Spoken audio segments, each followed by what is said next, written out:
What's up, YouTube? How you guys been? On my way to work this morning, but I wanted to do this quick, and maybe it won't be so quick, but I wanted to do this video on the bike offerings for 2020, what's currently available, and what should be taken into consideration when you make these purchases. Just adjust that. There you guys go. Now, I'm gonna give you my opinion on what I think the flaws are for each and every bike that's coming out, or that's already out. Then turn right onto New York 208. So, you know, I've been on the fence about, which bike to get. I want to get another bike, add to the collection, and I'm not really certain, what that bike's gonna be. I was this close to pulling the trigger on a ZX6R 636 leftover 2019. That could still be an option. I kind of backed off once I saw the insurance quote, which we could talk about that, which I think was crazy. I have a perfect driving record. I have multi-bike discount. I have my homeowner's insurance with the same company. And the ZX6R full coverage costs more than the full coverage for my Ninja H2, a bike that's literally 3 times the cost of it new, which is absurd. However, I guess due to the prevalence of squids, that they kind of ruined it for the rest of us. Now, granted, it's not a lot of money, but it was noticeable. It was noticeable. It was comparable to my Ninja H2 insurance, which I just thought was ludicrous. So I just kind of put that on hold for right now, until I make a decision. Now, in addition to the ZX6R, I've been on the fence about a MV Agusta F3 800, but not just the regular one, but the RC. Now, I'm finding discounts on the RC. The F3 800 RC is about $21,000, $22,000, give or take. But I found one on sale for like $19,000. But what's stopping me with that is the standard F3 800. I found one for $12,000, just being blown out end of the year, especially this time of year. You can get a lot of deals. But I don't like the standard one. It doesn't have the auto blipper. It doesn't have the race ECU.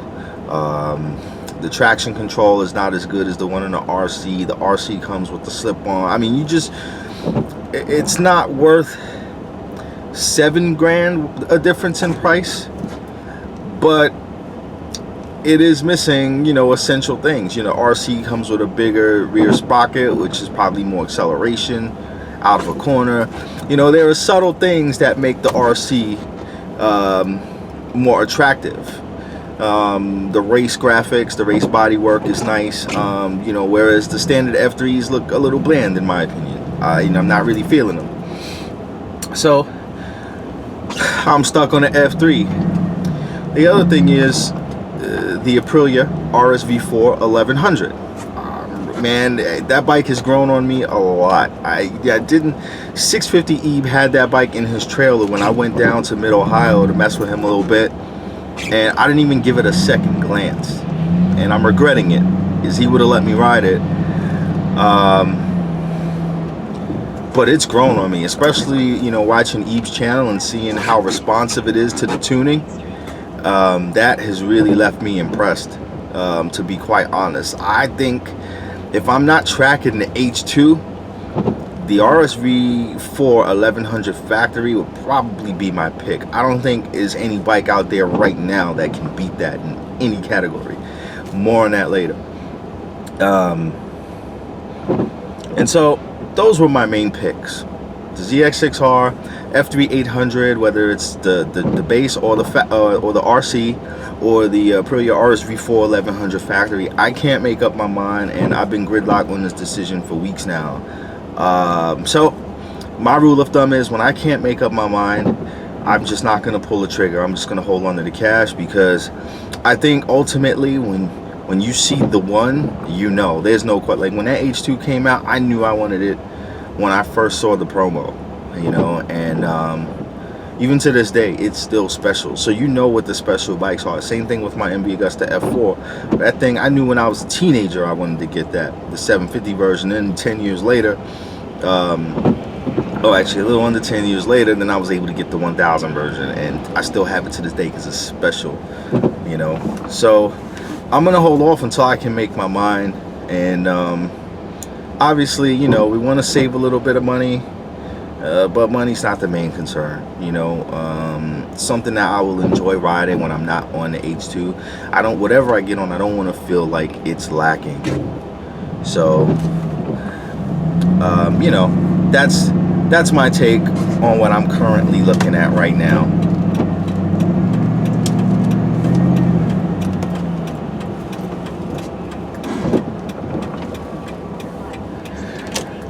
All right, so let's talk about some of the flaws in the current crop of bikes being offered right now. I'll start with the middleweights, the 600s. Let's start with the Honda CBR 600RR. I believe that's still being offered in the United States. It has not had a major update. It's very low on power. It's only putting maybe 102, 103 horsepower at the wheel, brand new. There's little to no electronics. I've seen these on sale for as cheap as $8,000. Now, if money is an issue, and you don't mind not having the latest and the greatest, then by all means, you know, go for the CBR 600RR. There's plenty of deals on them. Check Cycle Trader online. Check dealership websites throughout the country. Just Google Honda dealerships and see if they have a website. Most of these websites have like an inventory listing on their websites. Go to current inventory and you'll see if they're blowing out deals. And that advice is gold, guys. Don't ignore that. That's how you find deals, you know. Just Google all the dealers in your area, your state, and go to their websites. A lot of times they have those deals posted. So that was the CBR 600RR. It's just in dire need of an update, and you know, that's just that. Same thing with the GSX 600RR. In dire need of an update, and you know, data technology, they don't have hardly any top end pop. You got to gear them really short to get any drives off the corner, and Suzuki brakes aren't really the best, you know. Most of the guys that ride hard know that. So you're looking to spend a considerable amount of money if you want to be at the fast end of the A group or expert group at your local track day, or if you want to go racing with one on the cheap. Kawasaki ZX6R, fantastic bike. I love everything about the Kawasaki ZX6R. Great value for the money, decent power, great tunability. Guys are doing super sport builds, making 130 horsepower. These things are little rippers. In stock trim, there's more to be desired. It's a squishy bike. You can tell Kawasaki made their focus from track to street. And like if you compare today's ZX6R to like a 2009, the 2009 is a lot racier. The riding position is a lot more aggressive. You know, and if you took that 2009 and you put a pizzazz on it and you did the suspension, it's a fantastic platform. You probably would be quicker on it than the brand new ones, believe it or not. But the new ones are great buys. Anything to the 2013 and up, fantastic. You can't go wrong with a ZX6R. I think that's the 600 to have in the class. Triumph is coming out with like a Moto 2 675R. I don't really have any information on that, so I'm not going to really touch that. And the Yamaha R6. This is another one. It's dated, but there's such a huge aftermarket support for it. If you don't go ZX6R, the Yamaha is your best bet. And honestly, there are a lot of guys that will see this video and say, no, I would still pick the R6 over the ZX6R, and I can't be mad at that, because those R6s are great bikes.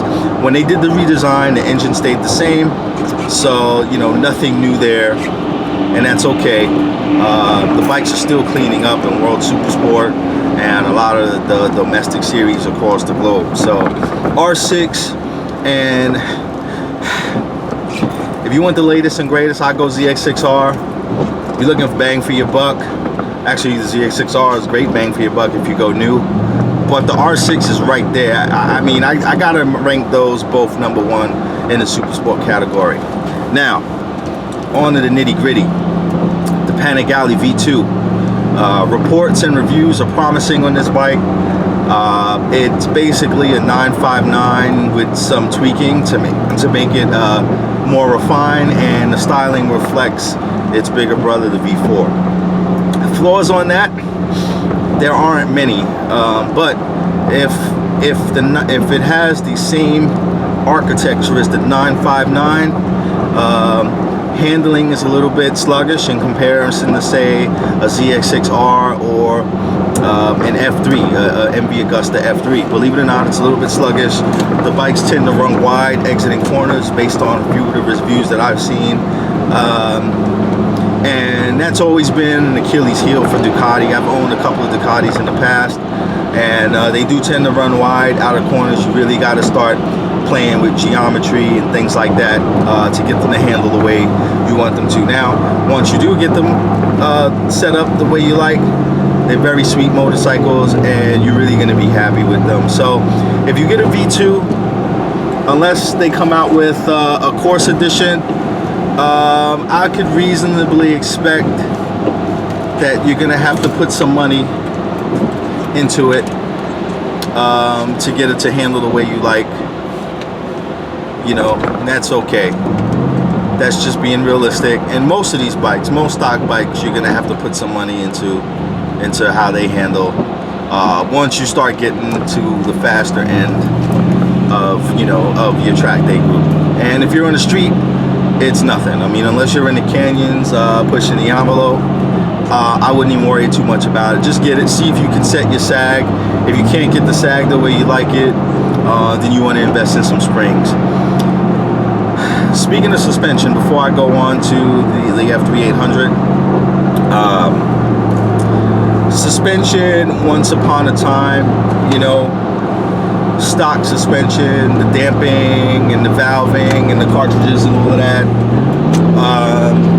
left a lot to be desired. But now stock suspension is so good these days, you really don't need to do that, right? I mean, my ZX7 videos, you know, anything old school, anything older than 2006, you really should give attention to your suspension.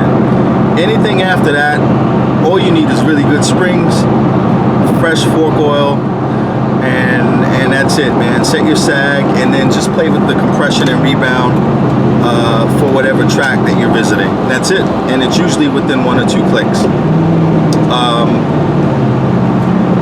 Now, you know, the suspension is so good on these bikes. It's much better now than, it's comparable to the race suspension. I mean, the boutique race suspension of the 90s. That's how far it's come. Suspension is really not what's holding you back on a brand new bike in 2019 and 2020. It's not. You just set your sag and get some good tires and just work on your riding ability. Now, with that said, let's move on to the F3800. F3800, I love this bike. I've had my eye on it for a while. It's absolutely fantastic. I think it's the best handling bike out right now, period. I think it gets into a corner and out of a corner better than anything out there. It's so flickable, it's so light, and I don't think anything can beat it. Not even the R6. I just think that that F3 is on another level with handling, especially the 675 version. you can really make those bikes so light. They're awesome. If you've got 12 grand to play with, or even 10 grand, and you can get a used one for way under 10 grand easily, that might be the way to go. Now, sprag clutch is a problem on those. You'll go out one day, you won't be able to start the bike. And then you'll have to have it replaced or recalled. It's a known issue. I don't know if the new ones still have that problem, but that is a big deal. The other thing I don't like about the F3800 is the dash. The dash is a bit dated. It's not a full color display. It's hard to see, and it just feels very cheap for a bike at that price point. And that's my gripe about that. So let's move on to the 1000s. And I know I'm gonna get ripped a lot. For, you know, my opinion on the 1000s. But I'm just here to give it to you. All right, start with the ZX10. 5-time World Superbike champion. Excellent platform. Power delivery on the ZX10. There's nothing under 8,000. Nothing. So if you want the least intimidating 1000, I would say get the ZX10R. You're not gonna high side yourself to the moon coming out of corners unless you're an idiot, and that's just being flat out frank with you. And then the power comes on, boom, you got the top end right there, right? So if you're looking for something on a tight and technical track, the ZX10R is not your first choice, because it's just not. It's not, first of all, it's not the most agile of the leader bikes. It's a bit porkier in comparison. I mean, if you sit on it, it still feels like a big bike. So a guy like me, right now, I'm doing a little bit of powerlifting. I weigh about 244. I would probably go for the ZX10 because I just like feeling the big bike underneath me. You know, so if you're a bigger guy, you might find that you can get comfortable a lot easier on the ZX10R. Other than that, really no flaws with the bike. I mean, it's a proven platform. There's tons of aftermarket for it. I've seen one as cheap as $10,000 brand new. It was a leftover. It was 2018 before they did the cylinder head changes and so on. But that's still cheap, and it's an excellent bike. Still making 180 horsepower once you tune it, 180 plus. So ZX10R is great. Not my #1 choice, but those are the issues with it. Yamaha R1, you know, other than the crank issues that the bikes have had, no complaints on the R1M. I've seen 650 Eves R1M up close, even the standard R1. Fantastic bikes, tractable power delivery, tons of aftermarket. Not the lightest, not the fastest, but not the slowest either. And it'll make you feel like Valentino Rossi, you know, and that cross-playing crankshaft and the sound that it produces is definitely adds a layer of uniqueness to it, which is what a lot of us are after, you know. So if you want an inline 4, you don't want to go European, you know, maybe you want to give the R1 a good look. GSX R1000, fantastic bike. Very small, very nimble, arguably the best handling of all the 1000s. It's got the variable valve timing, so it makes good mid-range power. In fact, it probably makes the best mid-range power out of the 1000s, Japanese 1000s. And you know, it's a solid platform, nice dash. You know, it's very minimalist in design, so it doesn't seem like it has the build quality of like an R1M, but it's not bad by any means. The white one is pure class, if you guys have seen that. But great platforms, great aftermarket, great tunability. If I had to pick a flaw with the GSX R1000, it's the brakes. You buy that bike, make sure you get a discount. Make sure you get a discount, and they are being offered. And then I would recommend that you spend $1,500 on a brake system, maybe a Brembo master cylinder, some grippy pads, steel braided lines, and maybe even some better rotors. Just completely overhaul the brakes on your GSX R1000. They do tend to fade. Suzuki's had this problem for years, as far back as I can remember. You know, that's the flaw. That is the Achilles heel of the GSX R1000. CBR 1000RR, another great bike, very neutral handling bike, very stable. Obviously, it's a little bit down on power to the competition, and you know, the neutral problem where guys are hitting false neutrals when downshifting into fast corners is a problem. And it happened to a few professionals, and it happened to a lot of club racers that campaign on the bike, and that's the buzz going around the paddock, is that the CBR 1000RR will give you some scary moments. If you guys want to get the CBR 1000, that's definitely something to consider. There are significant gearbox issues.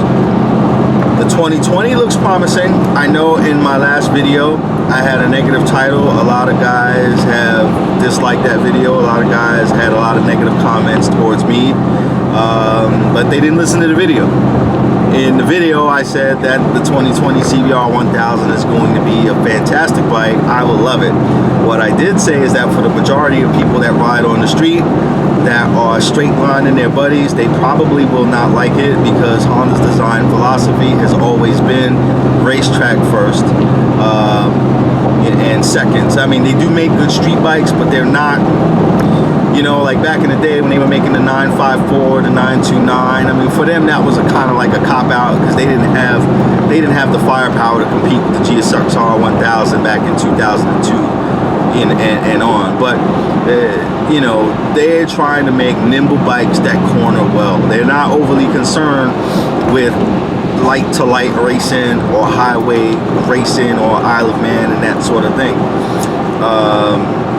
Hopefully that makes sense to you guys. If not, just let me know and I'll feel free to elaborate it on a future video. But yeah, Honda's design is not to Honda's design philosophy rather is not to outmotor the competition. They're not trying to beat Kawasaki and top end horsepower numbers. They're not trying to do it. So a lot of guys, you know, they're hyped when they saw that 214 horsepower figure, and they're like, oh, this is it. Look, it'd be great if Honda does outmotor them. All I'm saying is don't be disappointed if they don't. Please, like, don't kill the messenger, right? Let's just look at the last version, the few versions of the CBR 1000RR. They haven't even been close. I mean, we can go all the way back. I mean, they haven't been relevant in a straight line since the Blackbird, and I stand by that. So you guys, you want to dislike this video, that's on you, but does not change the facts. You will not win any straight line race on any Honda, period. And that's that. Nate has spoken. But on the plus side, you know, it is such an all-around missile. It will handle well, it will brake well, it will have pop off the corner, it will have build quality, solid. It will last you forever in typical Honda fashion. So I expect good things from the CBR 1000RR. If I had to pick a downside on the bike, and obviously the bike's not out yet, but from what we know, in typical Honda fashion, it's going to be priced at the higher end of the scale. And that's not cool, because once you start getting over $20,000, you know, for the SP, you're in Euro territory. And if I have the choice between a Ducati V4S or a Honda, I'm going with the Ducati. If I have a choice between the Aprilia RSV4 1100 factory or the Honda, I'm going Aprilia. If I have a choice between the Ninja H2 and the CBR 1000RR-RSP, I'm going with the Ninja H2. You see my point, guys? So it's not a slight against Honda, but they need to be cognizant of who their market is. Let me fix this, guys. I'm starting this drift. You know, they need to be cognizant of who their key market is, and you know, because they do not want to be in a firefight with the Euros. That wouldn't be good for sales, and they would end up just blowing out the bike. Dealers would just end up blowing out the bikes to unload them at some point. And that's never good. That's never good for anybody. It's not good for the dealerships. It's not good for Honda. And for owners, it's not good because it kills their resale value. You know, so when you price your products out of the market, no one wins, everyone loses, everyone suffers. So I would like to see that from Honda. Work out something where they could be priced more competitively. All right, I think I covered the Japanese, so now on to the Europeans. Let's start with the Ducati V4. V4, absolute monster. Monster speed in a straight line. The only bike that I've seen beat it, and many of you have seen beat it, is the Aprilia RSV4 Factory 1100. In 650 Eve's video, it actually, as he would put it, skywalked the V4. Skywalked it over 180 miles an hour. I mean, my jaw, I don't know if you guys can see it, it's still on the floor. Like, I need to pick it back up because I've never seen, the Ducati was like tooth and nail with H2 until top end. Now you got this factory that's walking the V4. You know what? I'm a big H2 fan. But yo, these leader bikes are nipping at the heels, man. Like, you know, if you're in an H2, it ain't a no-brainer anymore. Like, you really gotta watch your back with that V4S and that 1100 factory. You really gotta watch your back. They're nothing to play with, and they're gonna outhandle you unless you know what you're doing, right? And even if you do know what you're doing, you're not gonna have your way with them. You've seen a couple of my videos. I ran into a V4 at the track. He gave me some work. He gave me some work. Now, granted, my tires were like 3 days old, but listen, no excuses. The dude was on Q4s. Like, that boy gave me some work on his V4. So, he went around the outside of me in a fast corner. You know, and I can ride. I'm not Dovey, you know, but I can ride. And he went around the outside of me. So, listen, guys, that V4 is a monster, but here are the downsides about the V4. The number one is the clutch. That clutch, you guys correct me if I'm wrong. If you're watching this, you got a V4. I heard that the maintenance on the V4 clutch is every 4,000 miles. If so, that's absurd. That's absurd, and it's not cheap. 4,000 miles, I don't know if it's a replace or just inspect, but regardless, the fact that you even got to look at it after 4,000 miles is a problem. 650E burnt out his clutch racing at Aprilia. You know, just want to throw that in there.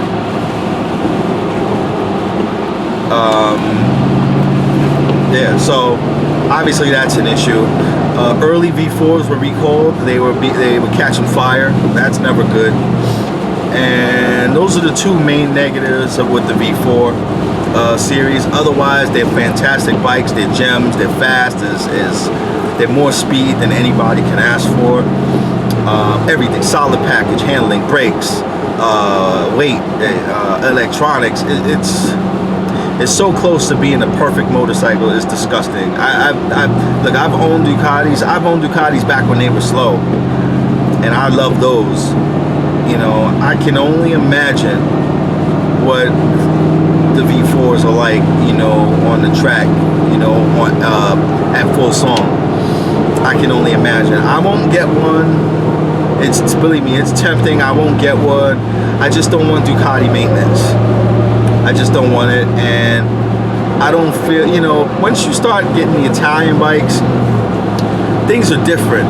Connectors and fasteners are different. I like to maintain my own stuff, and I like to be able to just go on eBay, get some fastener, go on, you know, if it's an older bike, go on vintage connectors and get some fasteners. You know, once you start going into everything is particular. it's hard to do custom stuff on those Italian bikes. You really got to stick with like the OEM stuff, man, and that's cool, but it's pricey. And when you get into owning multiple bikes, you know, you start looking at cost. If the V4 was my one and only, then that's different. I don't really care. You know, I don't really care about replacing the clutch every 4,000 miles, and you know, I don't really care if the first service is $1,200. So what? I got it. You know what I'm saying? But when you got 5 going on 6 bikes or more, now you start looking at cost. Now you're like, yo, you know, I got each bike averaging $600-700 in repairs, and now you're talking big money. Annually when you do your annual budget on your bike maintenance and stuff. So you know, if you could save money here and there, you know, it's important, you know, when you start owning multiple bikes. So take what I'm saying with a grain of salt. You know, I got 5 bikes right now. I'll be going on 6, you know, when I pick up this next one. So I'm looking at cost. So that's it with the V4. BMW S1000RR, awesome bikes.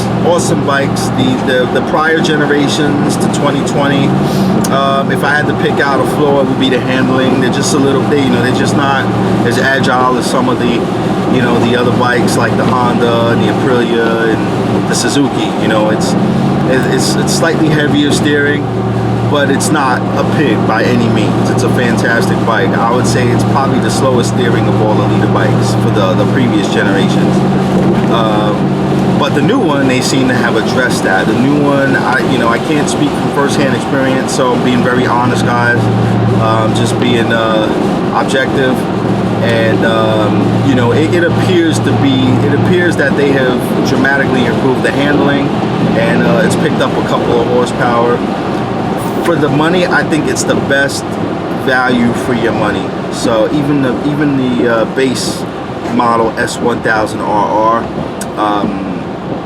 you know, it was under 17,000, I think, in the U.S.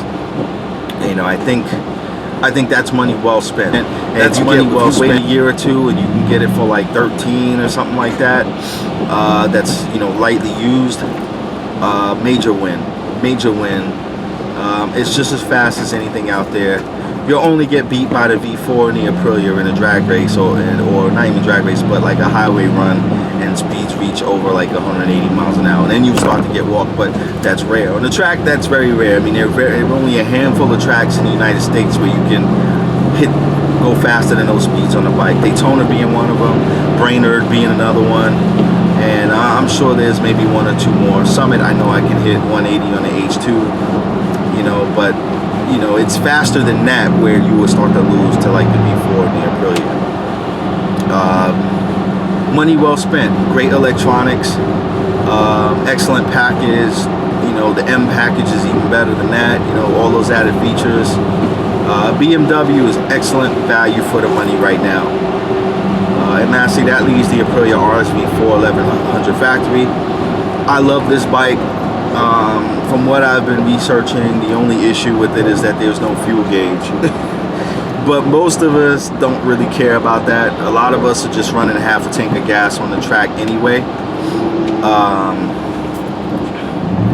And on the track, you know, we're not really looking at the fuel gauge. We know how much gas we're using. We come in every 2 sections, we put a gallon or 2 of gas in there, and we go. So we never run out of gas on the street. If you're buying an RSV4 1100 factory for the street, I think there are better options. You know, it's not really designed for that. You know, but you know, you will be disappointed that there's no fuel gauge. At least that's what I've read on the bike. So outside of that, I have no other critiques on the bike, and I like the fact that it's faster than the V4 up top. It's a solid handling package.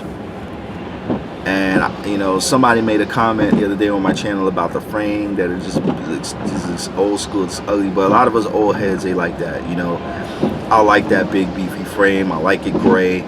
I like it polished. I know the new generation don't like polished frames, and that's cool. I respect that. You know, but I like the frame. The frame to me is like the heart of a motorcycle.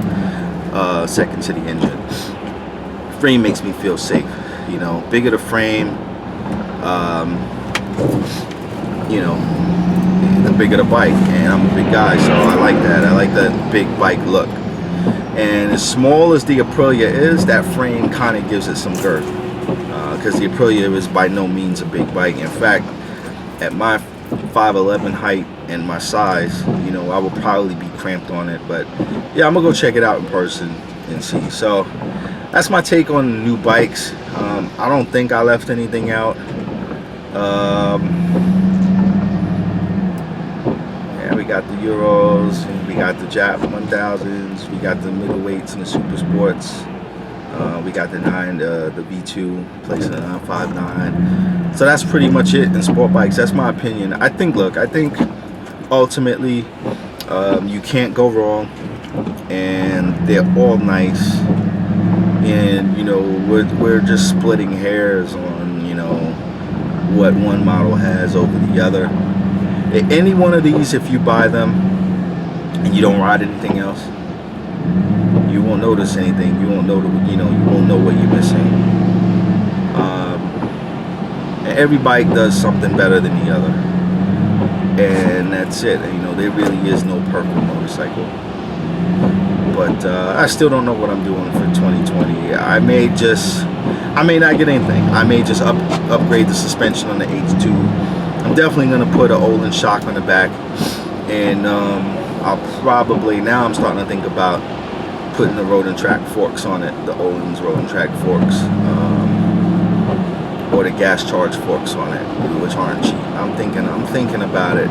If I don't buy another bike, I may do that and just get that ultimate handling experience out of the bike. Oh, I did forget about the Ninja H2. I didn't really discuss that. Let's see if I can fix you guys up a little bit. Bumpy out here. So the Ninja H2, mine is a 2016. The new ones, you know, have a better display. It's easier to read. You know, there are a lot of enhancements. The suspension has been revamped. It's Olin shock, and you know, I don't want to give it all the technical details. I don't have the cheat sheet in front of me. I'm out here driving, but you know, the H2 that's being offered now is a lot different than the 2016, the older ones that came out from 3-4 years ago. And that's cool. We expect that. It seems like they're giving you more horsepower from the factory. So mine came 180 out the box. I had to uncork it with the flash. I think the new ones are putting out 200, which is good. They're just giving you a little more. I think when you de-restrict them, they're ultimately in the same ballpark. But yeah, it's been a good bike. So Ninja H2, obviously one of the gripes with it is just it's a porky bike compared to, you know, the much smaller Repla racers that you guys are accustomed to. But it handles well, as you guys have seen from my videos. There's a slight understeer when you get to the fast end. And guys, understand something about that understeer video I posted. When I was tooling around running iGroup pace and just barely cracking advanced lap times, it wasn't noticeable, right? That understeer problem only reared its ugly head when I really picked up the pace. I was almost 7 seconds, I would say realistically about 6 seconds faster this year on my H2 than the last couple of years. And that's when I noticed the understeer problem. When I started riding it really aggressively, getting on that gas, cracking it earlier, and yeah, that's when I noticed that I had a problem. So, understeer problem, which is mainly the rear shock. The front end is quite good. I only bottomed it out when I hit speeds of 180 plus at Summit. I dialed in a couple of clicks of compression on my last outing, and it didn't bottom as much. Still managed to do it when I broke really late, but it was definitely improved. I don't know how much more compression I can dial in without compromising the ride quality. So the right thing to do is go to stiffer springs or just swap it out altogether. So the suspension definitely is a sore point on the Ninja H2. when you start really ripping on it. So I would look at either a Penske rear shock or Öhlins rear shock. You can go OEM and just respring it for one of the newer bikes, or you can just go aftermarket Öhlins, get all the bells and whistles thrown at it, and get that resprung, you know, with like a racing setup. What else with the H2? Cooling is an issue in the H2 when you uncork it. Now, before I got my intercooler, I used C12 race gas. The engine liked the C12 race gas, and it actually kept temps cool. So even when I ran a de-restricted bike, I don't know if that's a real word, when I flashed to ECU, once I ran a C12, I never got over 220 degrees Fahrenheit on the boost temps. They report to guys getting 250 degrees and like melting pistons and stuff like that. So you definitely don't want to do that. If you unrestrict your bike and you don't have an intercooler, run race gas, run C12. It will keep the temps a little bit cooler. I know that firsthand. It's not a cure, but it helps. So cooling is the other thing. You definitely need an intercooler once you start tuning the bike. Third, with the Ninja H2, exhaust system, the way they design the exhaust, those headers are just really heavy, and that cat, really heavy. I understand why they got to do it, but the exhaust system is just under 40 pounds. So as soon as you go aftermarket and you buy a Brox or a Van Diemen, I run Van Diemen on mine. I think Van Diemen is, I believe, the #1 selling exhaust for the H2. Once you do that, you're running around 10 pounds, right? So you automatically lose 28 pounds from the bike, approximately, by just going on aftermarket exhaust. You know, for the budget conscious that want to save weight, slip-on doesn't really do much. It does some, but you know, you really want to get those heavy headers off the bike in that catalytic converter. Some guys were gutting them and doing custom stuff and welding before, you know, Rock and Van Diemen came out with their kits. And that's nice if you got a welder nearby. If you don't, you know, it'd just be nice to be able to buy something and bolt it right on. And so for that, you know, you can get an aftermarket exhaust. I distribute Van Diemen exhaust. If you guys are interested in the Van Diemen for your H2, you can just post in my comments here. I'll get in touch with you, or just check out my website, www.vandiemenusa.com. But yeah, with the H2, you know, the weight is an issue for most riders.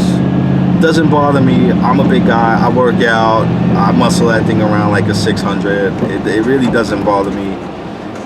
But you know, not everybody's me, right? So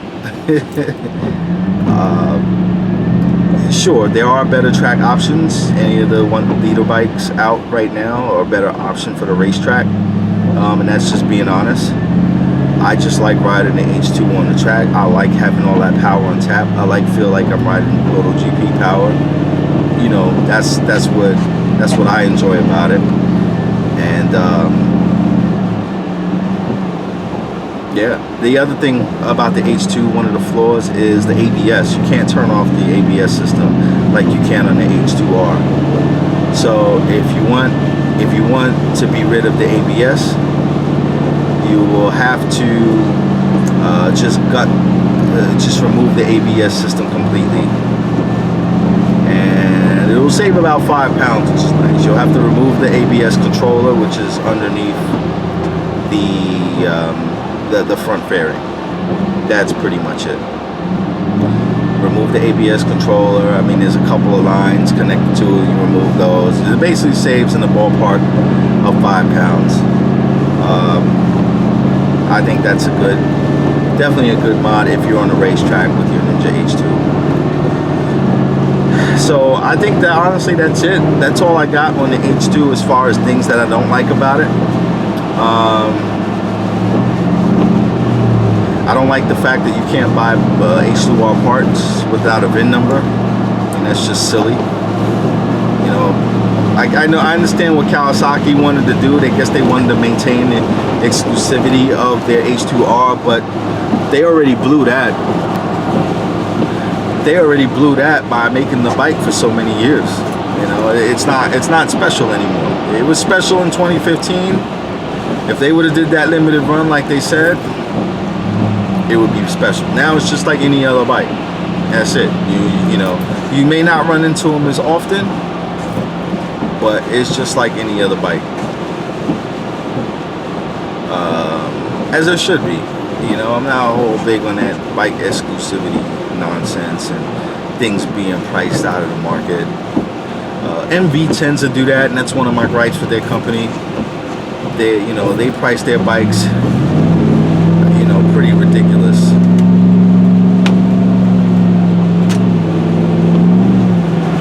They price their bikes pretty ridiculous, and you know, it doesn't make sense. Like for that F4 RC to be like $40-something thousand, $40-something thousand for what? For what? What are you getting? Just another run-of-the-mill 1000 with a paint job. It really doesn't make sense. So stuff like that kind of irritates me, you know. But that's it. That's my opinion, guys, on all the bikes that are out right now. They're all so good. They're all really good, and you know, you can't go wrong regardless. I mean, just get the one that looks best to you and ride it as fast as you can. I guarantee you, if you focus on your skills and just work on your riding ability, you can take any of these bikes and be the fastest guy at a track day, except for the middleweights. I've never seen a middleweight be the fastest bike track unless the track layout favored a middleweight. But 1000s, I mean, pretty much any 1000, you can go and get a 1000 and be in the top 5 riders at your track day if you know what you're doing. You take the fastest guy at your track day or your race and put him on any of the 1000s, and he's still going to be fast.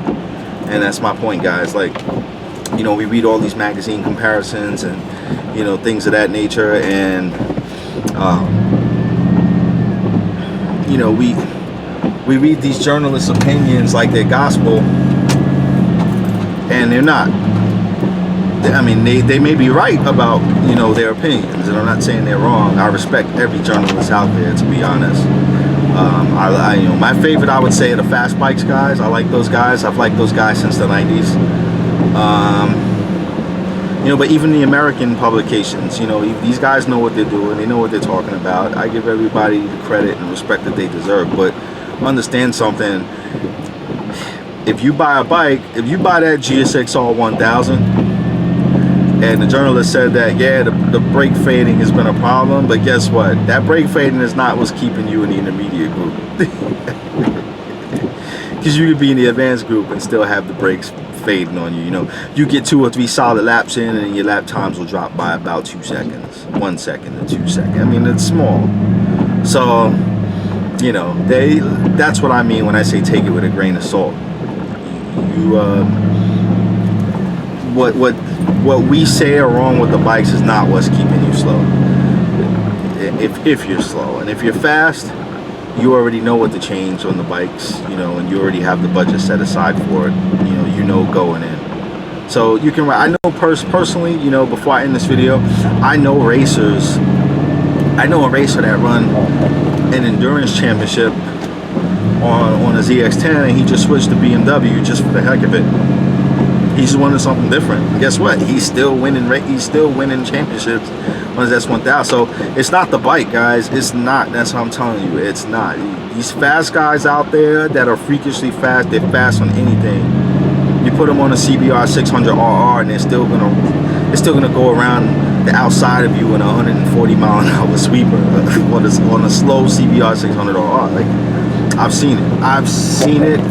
And I'm preaching that gospel because you know, it is the most humbling experience you can ever have when you have a semi-pro come to your track and ride essentially a stock bike and just give you the business.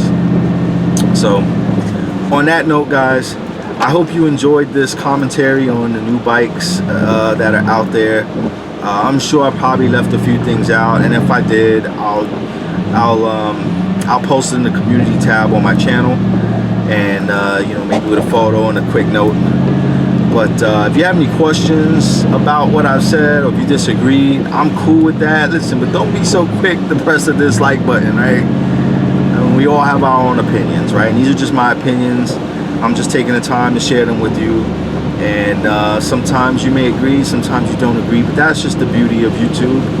You know, where it's okay to disagree, and maybe you can change my mind about my opinion on things if you reason with me, right? So let's not spread hate. I did that on purpose with the title of that other video, and you know, if you notice why I think the CBR 1000R is gonna suck, I use a negative title, but I said positive things about the bike.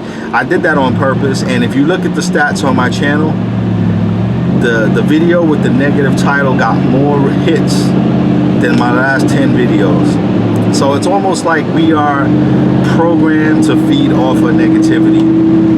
And I don't want to be the guy that baits people with negative titles. I hate that, but I did it as an experiment. I'm just being transparent with you guys. I love Honda. I like what they bring to the table. I like their uniqueness. And the bike really isn't going to suck. But I hope we all learn a valuable lesson. You know, it's just be honest with yourself. You know, we got a lot of content creators on YouTube, and I rarely will I dislike somebody, dislike a video. I will usually dislike a video if I know they stole the content from another channel. I'll dislike it, or I'll even call them out on it.